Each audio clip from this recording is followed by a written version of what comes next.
Hello YouTube. Last video हमने human I and colourful world की एक सब्जेक्टिव वीडियो करी थी ना। मैंने सारे टॉपिक डिस्कस करे थे, ये भी बताया था एग्जाम ओरिएंटेड कैसे क्वेश्चन आते हैं। देखो एक एक को डिस्कस करते हैं। The lens system of human I forms an image on the light sensitive screen. Screen की बात आती है, इमेज फॉर्म होती है तो देखते ही आंसर हो जाएगा रेटिना। हाँ, मैंने एक एक ऑप्शन भी बताया था क्या क्या होता है। कॉर्निया क्या होता है? आंख का आउटर पार्ट होता है जहां से लाइट एंटर करती है। सिलेरी मसल्स क्या होते हैं?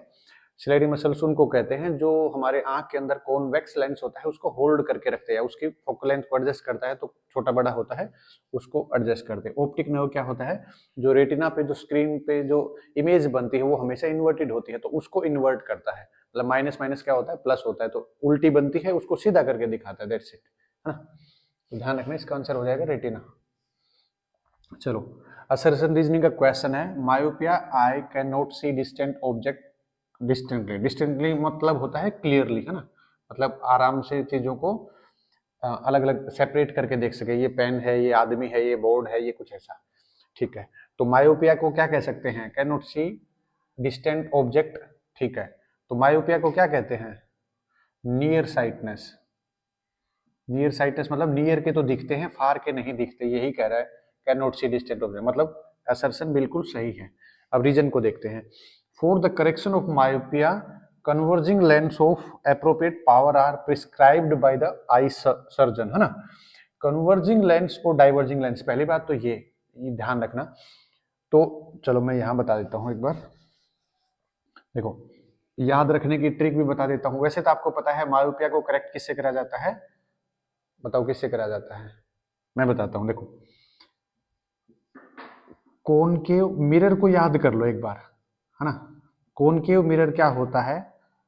कॉन्वर्जिंग मिरर होता है। ध्यान रखना, एक को याद रख लोगे कभी गलत नहीं होगा। कॉनकेव कॉन्वर्जिंग एक बात है। और इसके बाद क्या हो जाएगा? कॉन्वेक्स हो जाएगा। वो क्या हो जाएगा? डाइवर्जेंट, है ना। डाइवर्ट करने वाला, डाइवर्जेंट। ये मिरर की बात कर रहा हूं, इसका उल्टा कर दो। तो कॉनकेव मिरर कॉन्वर्जिंग होता है तो कॉन्वेक्स लेंस कैसा होगा? डाइवर्जिंग या डाइवर्जेंट जो बोलो। कॉन्वेक्स डाइवर्जेंट होता है मिरर, तो कॉन्वेक्स जो लेंस होगा वो कैसा हो जाएगा? कॉन्वर्जिंग या कॉन्वर्जेंट। ठीक है, देखो, जो मायोपिया होता है उसको ठीक किससे करा जाता है? इस वाले से, कॉनकेव लेंस से। लेंस की बात करूं, मिरर नहीं करूं। कभी ये सोचो कि इस पे टिक कर दिया। कॉनकेव लेंस से करा जाता है। कॉनकेव लेंस को क्या कहते हैं? डाइवर्जिंग। और यहां पर क्या है? कॉन्वर्जिंग। इसका मतलब ये हमारी स्टेटमेंट गलत होगी, तो ये गलत हो गया।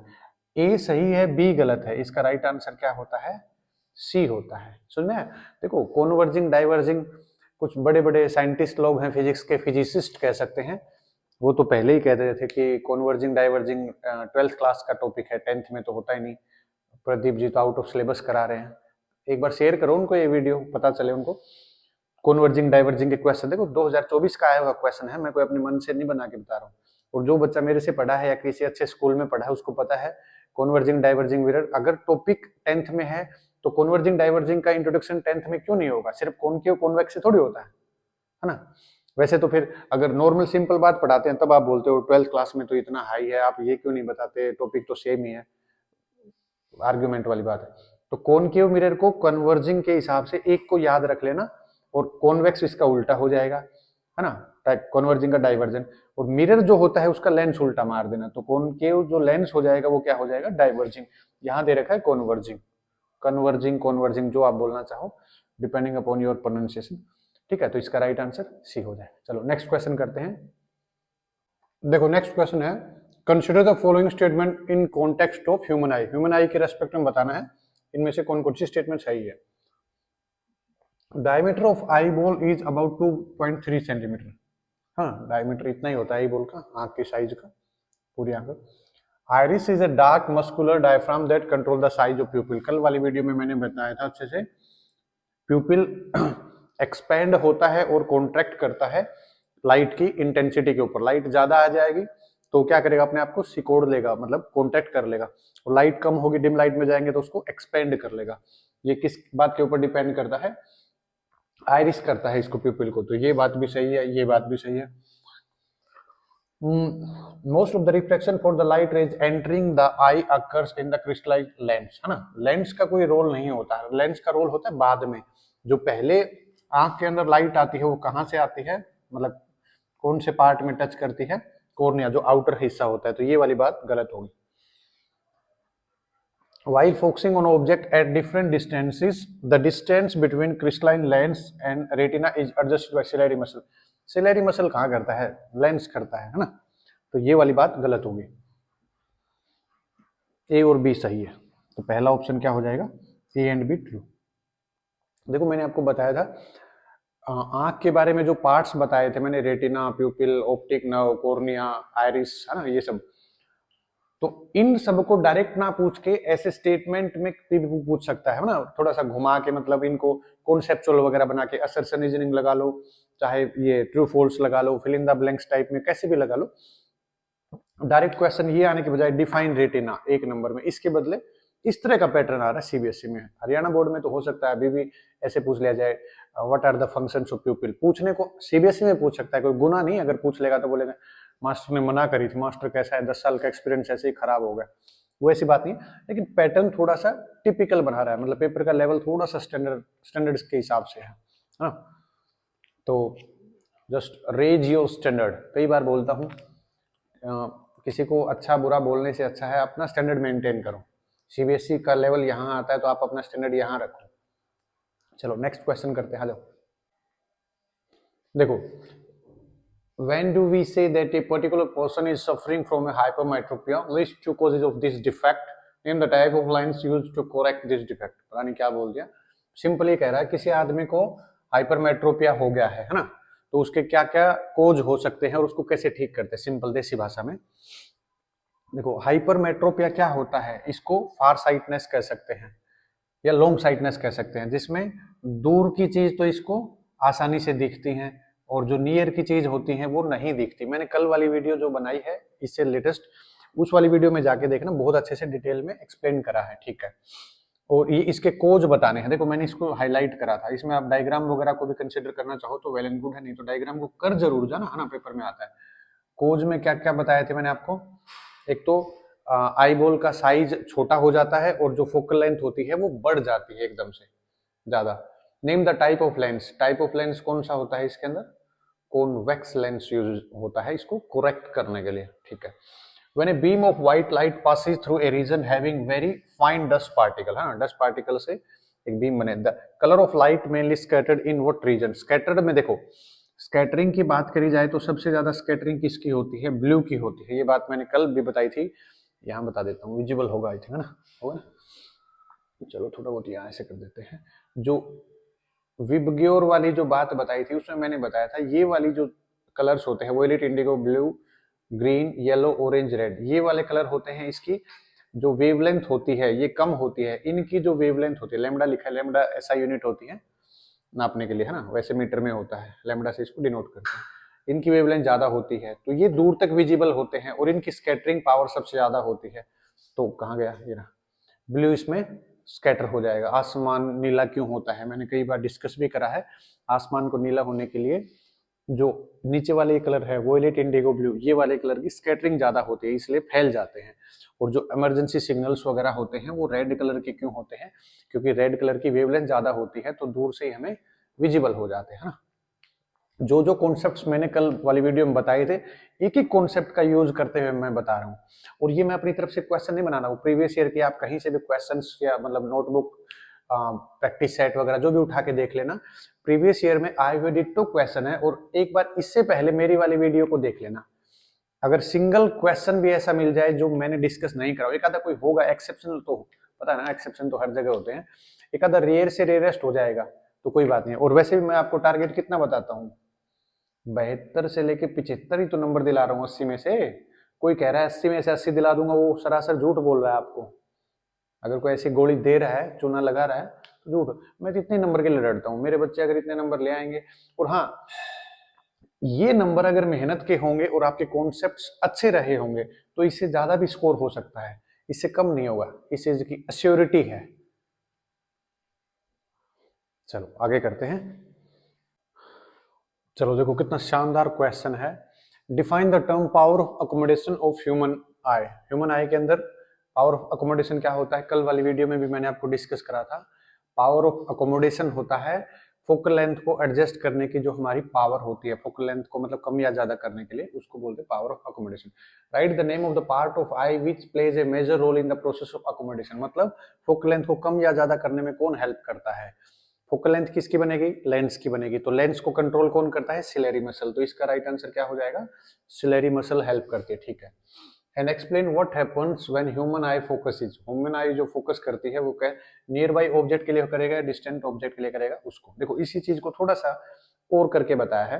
What happen to the image distance in the eye when we increase the distance of eye, when we increase the distance, दो बार लिख दिया क्या,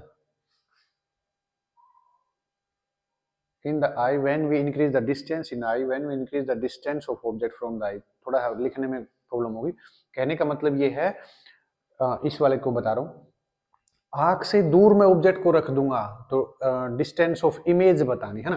तो डिस्टेंस ऑफ इमेज कैसे हो जाएगी, अनचेंज हो जाएगी। डिस्टेंस तो उसी ना, इमेज तो उसी हिसाब से फॉर्म बनेगी, फॉर्म बनेगी, क्या होता है ना। देखो ह्यूमन आई में जब ये नियर बाई ऑब्जेक्ट को करेगा, नियर बाई ऑब्जेक्ट, तो क्या हो जाएगा, देखो इसको मिटा के यहां बताता हूं।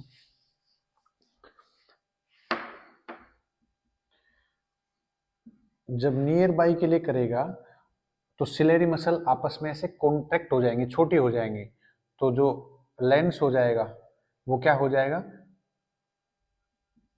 थिक हो जाएगा, और जो फोकल लेंथ होगी वो क्या हो जाएगी, रिड्यूस हो जाएगी, पास में आ जाएगी, है ना। डिस्टेंट ऑब्जेक्ट के लिए क्या हो जाएगा, डिस्टेंट, हाँ, डिस्टेंट वाले ऑब्जेक्ट के लिए क्या बन जाएगा, जो लेंस होगा वो थिन हो जाएगा, थिन थिन मतलब पतला, और उसकी फोकल लेंथ क्या हो जाएगी, इंक्रीज हो जाएगी। इन दो चीजों को थोड़ा सा दिमाग में रखना, ठीक है। देखो पावर ऑफ अकोमोडेशन पे मैंने कल जो वैसे वाली वीडियो थी उसमें बताया था कि क्वेश्चंस का पूछने का जो पैटर्न है, देखो ये सिलेरी मसल्स का क्वेश्चन है वैसे तो, एक तो ये पूछे एक नंबर के लिए डिफाइन सिलेरी मसल्स या what are the functions of ciliary muscles, या इसको ऐसे करके पूछे, दोनों बात एक है।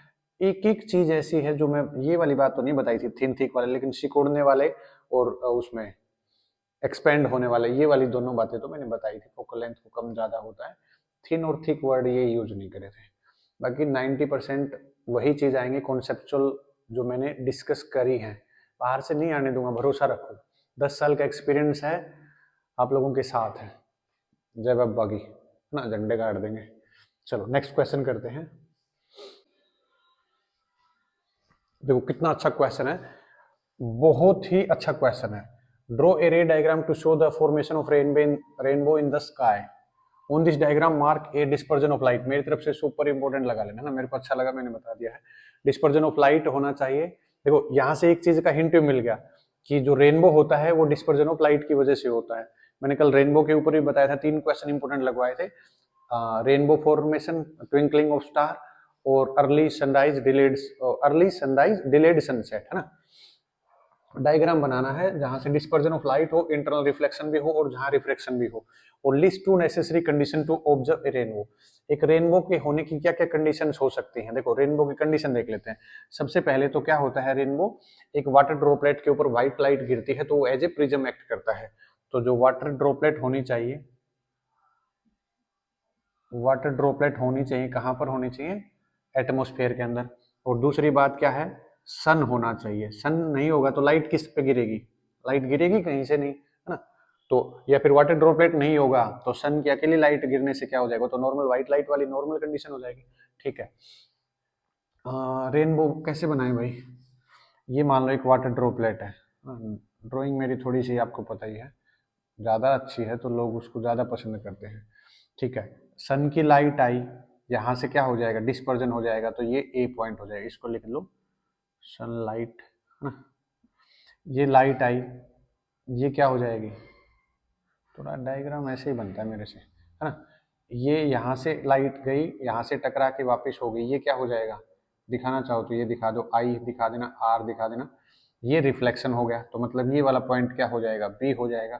और एक मीडियम से दूसरे मीडियम में लाइट आ रही है, डिपेंडिंग बनता है कि किस डायरेक्शन के अंदर क्योंकि नॉर्मल से अवे लाइट जाएगी कि नॉर्मल की तरफ जाएगी, ये इस बात पर डिपेंड करता है कि रिफ्रैक्टिव इंडेक्स क्या है। रिफ्रैक्टिव इंडेक्स क्या होता है, रेयर मीडियम और डेंसर मीडियम होता है, आप लोगों ने देखा होगा 2 मीडियम होते हैं, रेयर डेंसर का रिफ्रैक्टिव इंडेक्स हिसाब से कैलकुलेट होता है।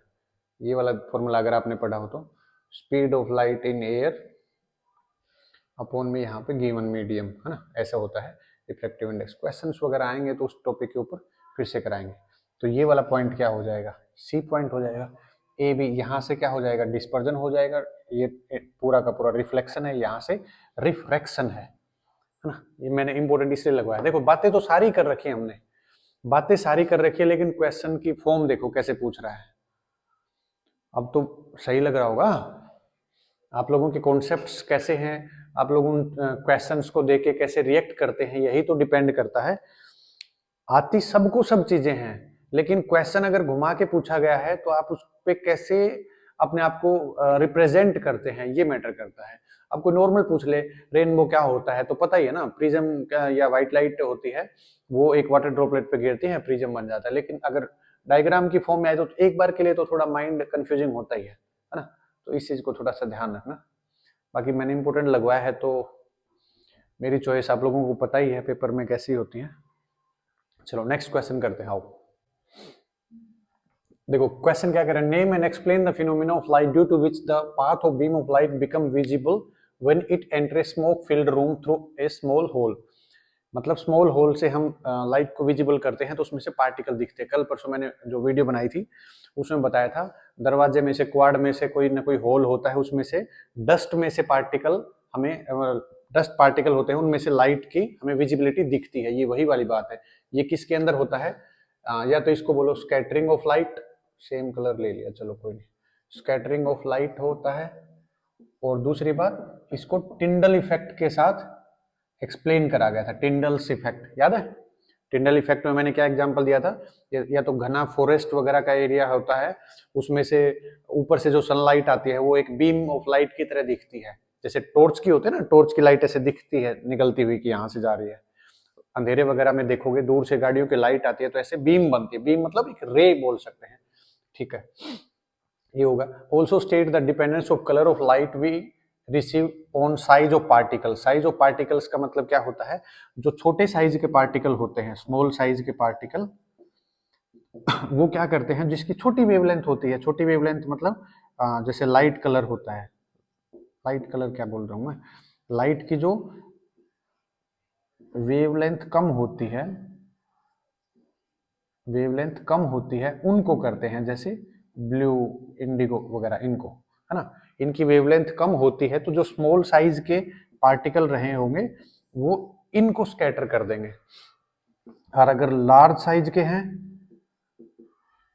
लार्ज साइज के होंगे तो जिनकी वेवलेंथ ज्यादा होगी, जैसे को किसकी होती है सबसे ज्यादा, रेड कलर की। मतलब ऐसे मानो सिंपल, देखो ये थोड़ा सा अगर कंफ्यूजिंग लग रहा है तो छोटे साइज के पार्टिकल हैं तो छोटी वेवलेंथ वाली चीजों को स्कैटर करेंगे, बड़े साइज के पार्टिकल हैं तो बड़ी वेवलेंथ वालों को स्कैटर कर देंगे। बड़ी वेवलेंथ में यहाँ पे बता दिया रेड होता है, और अगर वेवलेंथ छोटी होती है तो ब्लू, इंडिगो वगैरह होता है ना, वोयलेट, इंडिगो, ब्लू, जनरली तो यही होते हैं सबसे छोटी वेवलेंथ वाले। एक एक चीज ऐसी हर क्वेश्चन में बोलता हुआ चल रहा हूँ और आगे भी बोलता रहूंगा। एक एक क्वेश्चन ऐसा रहेगा जो मैं डिस्कस करा चुका हूँ और उनके कॉन्सेप्ट्स आप लोगों के काम आएंगे, है ना। चलो नेक्स्ट क्वेश्चन करते हैं। अब तो थोड़ा बहुत ऐसा लगने लग गया होगा ना कि मास्टर जो पढ़ाता है वो पेपर में आता है। बोलो, जो मैंने क्वेश्चंस कराए हैं, मतलब ये जो क्वेश्चन कराए ये सारे के सारे इससे पहले पढ़ा चुका। ऐसा तो है नहीं कि मैं सारे के सारे क्वेश्चन को पहले पढ़ लेता हूँ उसी अकॉर्डिंग में पढ़ा देता हूँ, ऐसा तो कोई, मेरे पास इतना टाइम नहीं होता कि मैं चीट करके पढ़ाऊं या किसी क्लास के अंदर जाता हूँ, एंटर करता हूँ तो घर पे 2 घंटे 4 घंटे में पढ़ के जाऊँ और फिर क्लास दूं। जो नहीं आता वो नहीं आता। मैथ्स में जैसे मैं प्रूव करने वाले क्वेश्चन बोलता हूँ, भाई मेरे को लिखना नहीं आता उतना अच्छे से, है ना, मैं क्लियर बोल देता हूँ, और जो आता है ना वो मैं बहुत अच्छे से बताऊंगा। जो बोर्ड पे लिख दिया इसका मतलब वो मुझे आता है और अच्छे से बता रहा हूँ, इसमें कोई चीट नहीं है। नहीं आता कोई फॉर्मूला, केमिकल नेम, समथिंग ऐसा, तो नहीं आता तो नहीं आता। चलो नेक्स्ट करते हैं। देखो कितना शानदार क्वेश्चन है असर्शन रीजनिंग का। The rainbow is a natural spectrum of sunlight in the sky. Natural spectrum है, ठीक है, 7 कलर के अंदर डिस्ट्रीब्यूट हो जाता है, ये वाली बात सही है। Rainbow is form in the sky when the sun is overhead and the water droplets are also present. ये वाली बात तो सही है, वाटर ड्रॉपलेट इन प्रेजेंट, लेकिन ओवरहेड मतलब बिल्कुल टैंट के ऊपर, टैंट समझते हो ना, सर के ऊपर। ओवरहेड नहीं होना चाहिए, या तो ये लो होना चाहिए या ऑब्जर्वर के पीछे होना चाहिए, है ना, मतलब नीचे होना चाहिए, ओवरहेड नहीं। ये वाली बात गलत होगी, पहला सही है और दूसरा गलत है। इसका अभी थोड़ी देर पहले कराया था, सी ऑप्शन, है ना। देखो, red light signals are use to stop the vehicles on the road. Red light signal रोकने के लिए होते हैं, बिल्कुल सही बात है। रीजन क्या कह रहे हैं, red colour light is scattered the most. Red colour scatter कहाँ होता है, स्कैटर तो वोयलेट इंडिगो वगैरह होता है। ये वाली बात गलत, आगे पढ़ने की जरूरत ही नहीं है ना। और इसका देखो कितना घटिया रीजन दे रहा है, so as to be visible from a larger distance. Scatter हो जाएगा तो मतलब एक तरह से पहले ही खत्म हो जाएगा भाई, दूर के ऑब्जेक्ट को विजिबल कैसे हो पाएगा। ये वाली बात गलत है, मतलब ए सही है और मतलब असर्शन सही है और रीजन इसका गलत है। तो इसका भी राइट आंसर क्या होगा, सी वाले क्वेश्चन ज्यादा है। इससे है ना थोड़ा अंदाजा लगा सकते हो। पेपर में अगर ऑप्शन मारने का, तुक्का मारने का सिस्टम आए ना, तो मेरी तो एडवाइस हमेशा ये होती है, ये दो ऑप्शन मारो हमेशा। जब कुछ भी समझ में नहीं आ रहा, चारों में से कुछ भी लॉजिक नहीं लग रहा, दो ऑप्शन एलिमिनेट भी नहीं हो रहे और मतलब चारों ऑप्शन एक जैसे ही लग रहे हैं, या तो चारों सही है या चारों गलत, ऐसे वाला मौसम हो तो बी और सी, बी सी का कॉम्बिनेशन देखो कितना अच्छा है, बी सी। बी सी का मतलब समझते हो, मैंने एक और दूसरे वाले चैनल पे बताया है। बीसी का मतलब होता है भाईचारा, भाईचारे का नाम लेके। और तो बीसी का मतलब आप लोगों को पता ही है, you are enough mature to understand, है ना। बैकवर्ड क्लास वगैरह ऐसे वर्ड मैं नहीं बोलूंगा, है ना। चलो नेक्स्ट क्वेश्चन करते हैं, शानदार। देखो कितना अच्छा क्वेश्चन है, दोनों ही क्वेश्चन अच्छे हैं। ये थोड़ा सा इजी है कंपेरेटिव, लेकिन इसका यूज यहाँ पर है। देखो देखते हैं, define the term dispersion of white light. White light क्या होती है, एटमॉस्फेयर के अंदर जैसे कोई व्हाइट लाइट गिरती है प्रिज्म के ऊपर, वो 7 कलर के अंदर डिस्पर्स हो जाती है, उसको फैलना, एक तरह से स्कैटरिंग कह सकते हैं ना। प्रिज्म वाला केस वही चिपका देना। 7 colour, state the colour which bands the most and least, है ना। देखो इसको थोड़ा सा डायग्राम से देखते हैं ताकि 2-3 चीज आपको बता सके। जैसे ही व्हाइट लाइट इसके ऊपर गिरती है तो यहाँ से 7 कलर निकलते हैं, ये बात तो आपको पता ही है। कितने हुए, 1 2 3 4 5 6 7, ठीक है। देखो 2 चीज काम की बताऊंगा इसमें, आप लोग इसको समझना। हमें पता है जो रेड कलर होता है इसकी वेवलेंथ ज्यादा होती है और वोयलेट कलर की वेवलेंथ सबसे कम होती है। इसकी स्कैटरिंग मैक्सिमम होती है और इसकी स्कैटरिंग मिनिमम होती है ना। देखो वेवलेंथ ज्यादा, इसका मतलब स्कैटरिंग कम है, मतलब वेवलेंथ और स्कैटरिंग एक दूसरे के इनवर्सली प्रोपोर्शनल है, ये कह सकते हैं। Scattering inversely proportional to wavelength लिख लो पूरा ही, है ना। ये बात समझ में। चलो देखो ये क्या कह रहा है, कौन सी कलर सबसे ज्यादा मोस्ट और सबसे कम बैंड हो जाएगी, है ना, ग्लास प्रिज्म से करेंगे तो। ये वाला डायग्राम भी चिपका देना। मोस्ट कौन सी स्कैटरिंग सबसे ज्यादा होगी, देखो स्कैटरिंग ज्यादा होने के लिए वेवलेंथ कम होनी चाहिए नहीं, इस वाले फॉर्मूले से। तो स्कैटरिंग कम मतलब वेवलेंथ कम किसकी होगी, वोयलेट की। तो इसकी क्या हो जाएगी, सही बताएगा, ठीक है। वोयलेट की क्या हो जाएगी, स्कैटरिंग सबसे ज्यादा हो जाएगी, इसका डेविएशन भी सबसे ज्यादा हो जाएगा। यहां से ये भी बता सकते हो, देखो एक सीधी लाइट आ रही थी तो उस हिसाब से एक्चुअल तो पाथ ये बनेगा, है ना, ये ब्लू वाला। तो ये जो रेड लाइट होती है ये बिल्कुल सीधी जाती है। आप लोगों ने बचपन में वो क्या बोलते थे उसको, लेजर लाइट बोलते थे। लेजर लाइट की लाइट देखी होगी ना, बिल्कुल सीधी जाती है, वहां पर डेविएशन नहीं होता क्योंकि रेड कलर होता है, उसकी वेवलेंथ ज्यादा होती है, ठीक है। और लीस्ट किसकी हो जाएगी, रेड कलर की मोस्ट, है ना। मैं शायद कुछ ऐसे बताने में शायद थोड़ा सा आप लोग कंफ्यूज हो सकते हो, एक बार दोबारा से फिर से बता देता हूँ। डिस्पर्जन ऑफ लाइट तो पता ही है, जब प्रिज्म के ऊपर व्हाइट लाइट गिरती है तो 7 कलर के अंदर डिस्पर्ज हो जाती है, ठीक है। और सबसे ज्यादा जो बैंड हो जाएगी, सबसे ज्यादा बैंड या सबसे ज्यादा डेविएशन किस में होगा, जो सबसे ज्यादा स्कैटर करेगी। स्कैटर के लिए वेवलेंथ और इसका ये रिलेशन याद रख लेना, वेवलेंथ जितनी कम होगी उतनी स्कैटरिंग ज्यादा होगी। तो वेवलेंथ कम किसकी होती है, वोयलेट की, तो वोयलेट इसमें मोस्ट डेविएशन आ जाएगा, और लीस्ट डेविएशन में क्या आ जाएगा, रेड कलर आ जाएगा। देखो, the colour of the clear sky from the earth appears blue, अगर स्काई बिल्कुल नॉर्मल है, क्लियर है, तो वो ब्लू दिखता है। And from space it appears black, ये ब्लैक क्यों दिखता है, क्योंकि धरती के ऊपर क्या होता है, एटमॉस्फेयर होता है, एटमॉस्फेयर के अंदर अलग अलग तरह की लेयर्स बनी होती है, अलग अलग पार्टिकल्स रहते हैं, इसकी वजह से स्कैटरिंग मतलब एक मीडियम सा मिल जाता है ना लाइट को स्कैटर करने के लिए। और जो स्पेस से देखते हैं तो स्पेस के अंदर क्या होता है, कोई एटमॉस्फेयर नहीं होता, इस वजह से वहां पर स्कैटरिंग नहीं हो पाती, और इसलिए हमें ये क्या नाम है, स्काई होता है, कैसा दिखता है, ब्लैक दिखता है ना। जैसे ये वाला क्वेश्चन भी आप देख सकते हैं, डिस्टिल्ड वाटर होता है, वैसे तो चैप्टर अलग है लेकिन मैं रिलेट करके बता रहा हूँ। डिस्टिल्ड जो वाटर होता है ये इलेक्ट्रिसिटी को कंडक्ट नहीं करता, लेकिन रेन वाटर करता है। क्यों? क्योंकि इलेक्ट्रिसिटी को कंडक्ट करने के लिए आयंस की नीड होती है। तो स्कैटरिंग करने के लिए आप ये सोच सकते हो कि पार्टिकल्स की नीड होती है, पार्टिकल के थ्रू ही स्कैटरिंग हो पाती है, इसीलिए ब्लू ब्लू कलर जब स्कैटर होता है तो आसमान ब्लू दिखता है ना। वोयलेट, इंडिगो, ब्लू, इन तीनों को एक तरह से ब्लू ही बोल सकते हैं, कोई दिक्कत नहीं है। अब आप बोलोगे सर ऐसे कैसे, फिर अलग अलग नाम क्यों है, क्योंकि ये सबसे ज्यादा होता है, ये थोड़ा सा कम, ये थोड़ा सा कम, तो एग्जैक्ट जो कलर की कॉम्बिनेशन निकल के आता है, आसमान के कलर को हम एग्जैक्ट ब्लू नहीं बोल सकते, क्योंकि देखो ब्लू तो ये वाला कलर भी है, ऐसा आसमान किसने देखा है, और ब्लू तो अपना फोन भी है, फोन जैसा है वैसा ही आसमान दिखता है। मैं आपको फोन दिखा तो सकता नहीं, लेकिन अलग अलग कलर होते हैं ब्लू के भी। और मेरे पास क्या है, नेवी ब्लू भी होता है, डार्क ब्लू भी होता है, लाइट ब्लू भी होता है, अलग अलग कलर होते हैं। तो अच्छे क्वेश्चंस हैं, थोड़ा सा इनके कॉन्सेप्चुअल जो बातें हैं, कॉन्सेप्चुअल जो टर्म्स हैं, उनको थोड़ा सा ध्यान में रखना है ना। चलो और क्वेश्चन करते हैं, अब अच्छा लग रहा है, अब एक दूसरे कॉन्सेप्ट्स को हम आपस में रिलेट कर पा रहे हैं, क्योंकि चैप्टर तो हमने पढ़ ही लिया है, और अब ये जो क्वेश्चन की फॉर्म है, जो स्टेटमेंट जैसे दे रखी है, उस हिसाब से आंसर करते हैं, तो we are feeling much confident या कॉन्फिडेंस, है ना। बताओ क्या होता है, कॉन्फिडेंट होता है कॉन्फिडेंस, कॉन्फिडेंट होता है एडजेक्टिव की तरह काम करता है, confidence as a noun treat करता है। मैं कॉन्फिडेंट हूं या मैं कॉन्फिडेंस हूं, सोचो, मैं कॉन्फिडेंट हूं, ये राइट आंसर हो जाएगा। क्यों? क्योंकि मेरी प्रॉपर्टी या मेरी क्वालिटी, क्वालिटी कौन बताता है, नाउन प्रोनाउन की क्वालिटी बताता है, उसको क्या कहते हैं, एडजेक्टिव। जिंदाबाद, इंग्लिश का टीचर, शाबाश। चलो नेक्स्ट करते हैं भाइयों और बहनों, 3 नंबर का क्वेश्चन लेके आ गए हैं।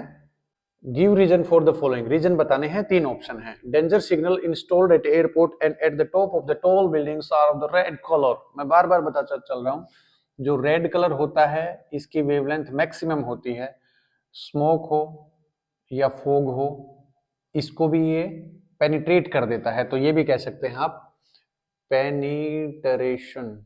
पेनिट्रेट करने की जो पावर, आर पार जाने की जो पावर होती है, वो रेड कलर की क्या होती है, मैक्सिमम होती है, तो दूर से दिख जाते हैं।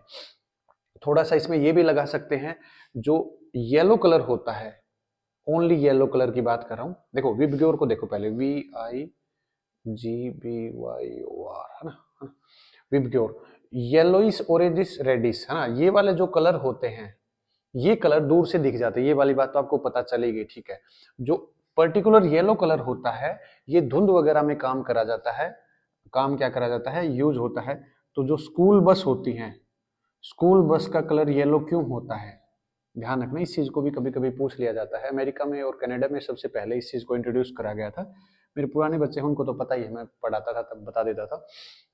धुंध के अंदर येलो कलर ज्यादा विजिबल होता है एज कंपेयर टू रेड, भी रेड से भी ज्यादा होता है, विजिबिलिटी कितनी होती है, 1.25% ज्यादा होती है ना।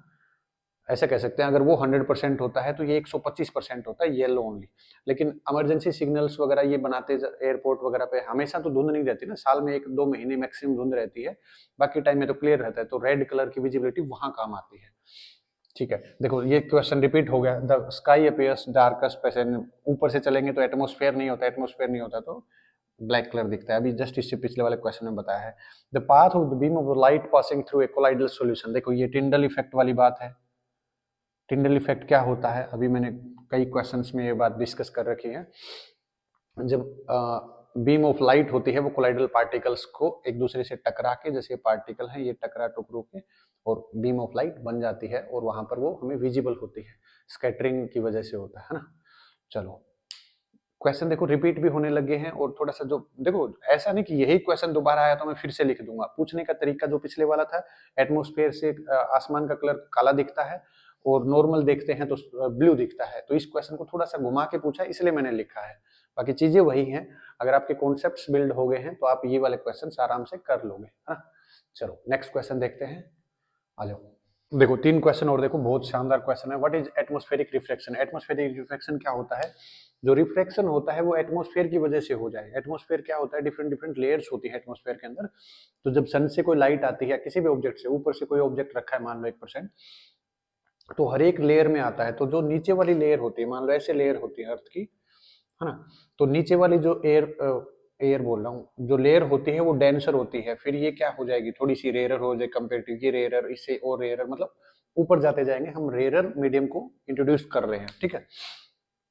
तो जब ऊपर से कोई लाइट आती है तो ये ऐसे बेंड होती हुई, क्यों? क्योंकि एक मीडियम से दूसरे मीडियम में या एक लेयर से दूसरी लेयर में आती है, तो वो नॉर्मल की तरफ या नॉर्मल से मतलब दूर, ऐसे वाली कंडीशन आती है, मतलब पोजीशन उसकी फ्लक्चुएट होती रहती है।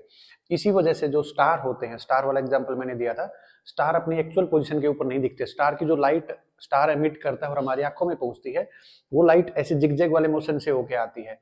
तो स्टार की लाइट जहां से आ रही होती है उससे हमें थोड़ी सी अवे की तरफ, मतलब थोड़ा सा दूर, देखो ऐसे मानो ये स्टार है और इसकी लाइट ऐसे ऐसे मतलब हमारी आंखों में पहुंचे अलग अलग लेयर से, तो जो इसकी लाइट हमें महसूस होगी वो यहाँ से, ये मतलब महसूस होता है यहाँ पर स्टार है। और एक्चुअल में स्टार कहाँ होता है? यहाँ पे। देखो इसी क्वेश्चन को दूसरे रूप में पूछा है, the stars appear higher from the horizon than they are. ये स्टार है, इससे ऊपर की तरफ दिखते हैं। वाई इसका ये रीजन है, जो एटमॉस्फेरिक रिफ्लेक्शन वाली बात है, ये सब इसमें आप लोगों को चिपका देनी है ना। ये बातें देखो कई बार बता चुका हूं मैं, आप लोग समझ भी गए होंगे।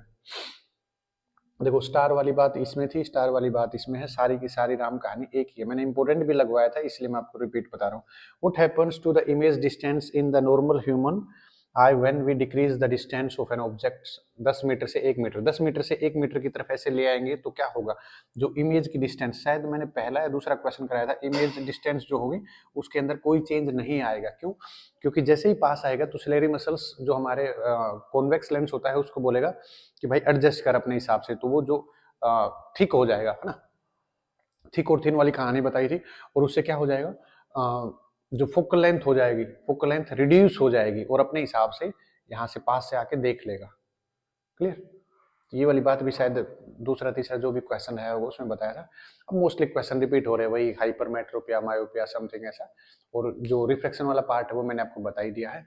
डिस्पर्जन, टिंडल इफेक्ट सब मैंने पढ़ा दिया है, और कॉन्सेप्चुअल क्वेश्चंस वगैरह भी बता दिए हैं। अब रिपीटेड क्वेश्चन कराने का ऐसे कोई फायदा नहीं है, कराने को 500 क्वेश्चन करा दो, बात तो वही है। क्योंकि मेन टॉपिक मान लो 10 है तो 10 के ऊपर क्वेश्चन हो ही चुके हैं और आपस में इंटरलिंक कर दिए हैं मैंने, है ना। तो आज की वीडियो को यहीं पे वाइंड अप करते हैं।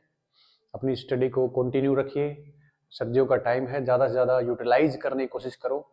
क्योंकि 10th-12th की तो वैसे स्कूलों में क्लासेस वगैरह लग रही हैं, बाकी मैं मानता हूँ फिर भी इतना वर्कलोड नहीं रहेगा, है ना, आगे भी नहीं रहेगा क्योंकि सिलेबस वगैरह हो चुका है। तो अब तो काइंड ऑफ रिवीजन ही है। डेली एक दिन का एक चैप्टर एक सब्जेक्ट का तो आप कर सकते हैं, एक चैप्टर साइंस का, एक चैप्टर मैथ्स का, ऐसे थ्योरली, है ना। थ्योरली मतलब बिल्कुल बेसिक से लेके एडवांस लेवल तक। और जो चैप्टर आपको आते हैं उनके अच्छे लेवल के क्वेश्चंस मैं अभी कोशिश कर रहा हूँ। एक दो बच्चों ने कमेंट करा था कि न्यूमेरिकल सेक्शन को थोड़ा सा टारगेट करें, तो इलेक्ट्रिसिटी से भी कर सकते हैं, नहीं तो लाइट वाला जो चैप्टर है उसको मैं एक बार फिर से उसकी वीडियो बनाना चाहता हूँ। ये मेरी पर्सनल, ये मान के चलो तमन्ना है, दिली तमन्ना है कि मैं एक बार फिर से उसकी वीडियो बनाऊं अच्छे से, और फिर मैं उसके PYQ कराऊं, और फिर मैं न्यूमेरिकल सेक्शन, ऐसे स्टेप वाइज चलेंगे, है ना। ऐसा ही इलेक्ट्रिसिटी की तो वीडियो मैंने बहुत शानदार बनाई है, उसको तो दोबारा बनाने की जरूरत नहीं है। उसमें PYQ कर सकते हैं या फिर न्यूमेरिकल सेक्शन को अलग से टारगेट कर सकते हैं, या फिर न्यूमेरिकल जो वीडियो होगी वो PYQ में ही बता दी जाएगी कि इस तरह के क्वेश्चन आते हैं, ऐसे ऐसे कर सकते हैं। लेकिन लाइट वाले की वीडियो जरूर बनेगी। तो चैनल पे बने रहिए। भाषण वगैरह बहुत ज़्यादा हो जाता है क्योंकि कुछ बातें ऐसी होती हैं जो दिल में आती हैं लेकिन होठों पे नहीं आ पाती, तो उसको कह नहीं पाते। बाकी तो सब मोह माया है। जय बब्बा की है। चलो, जय हिंद, गुड नाइट।